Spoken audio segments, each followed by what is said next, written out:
Hello നമസ്കാരം. NS global അക്കാദമിയിലേക്ക് എല്ലാവരെയും സ്വാഗതം ചെയ്യുന്നു. NAOS +2 April 2025 batch result publish ചെയ്തിരിക്കുകയാണ്. വിജയിച്ച മുഴുവൻ വിദ്യാർത്ഥികളെയും പ്രത്യേകം അഭിനന്ദിക്കുന്നു. നല്ല വിജയമാണ് NS ഗ്ലോബൽ അക്കാദമിക്ക് വിദ്യാർത്ഥികൾ സമ്മാനിച്ചിരിക്കുന്നത്. NS ഗ്ലോബൽ അക്കാദമിയിലൂടെയും അല്ലാതെയും വിജയിച്ച മുഴുവൻ വിദ്യാർത്ഥികളെയും പ്രത്യേകം അഭിനന്ദിക്കുന്നു.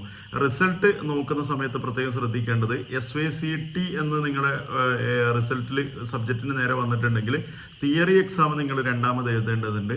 SYCP ആണ് വന്നതെങ്കിൽ പ്രാക്ടിക്കൽ എക്സാം രണ്ടാമത് എഴുതേണ്ടതുണ്ട്. ആ വിഷയങ്ങൾ തിയറിക്ക് മാത്രം ഫെയിലാണെങ്കിൽ SYCT എന്നാണ് ഉണ്ടാവുക.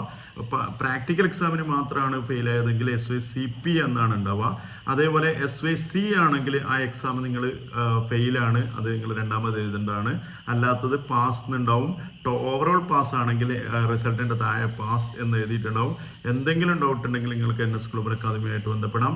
അതുപോലെ തന്നെ വിജയിച്ച വിദ്യാർത്ഥികൾക്ക് ഡിഗ്രി, വ്യത്യസ്ത യൂണിവേഴ്സിറ്റികളുടെ ഡിഗ്രി പ്രൊവൈഡ് ചെയ്യുന്നുണ്ട്. നിങ്ങൾക്കൊക്കെ NS ഗ്ലോബൽ അക്കാദമിയായിട്ട് ബന്ധപ്പെടാം. ഒരിക്കൽ കൂടി വിജയിച്ച മുഴുവൻ വിദ്യാർത്ഥികളെയും അഭിനന്ദിക്കുകയാണ്.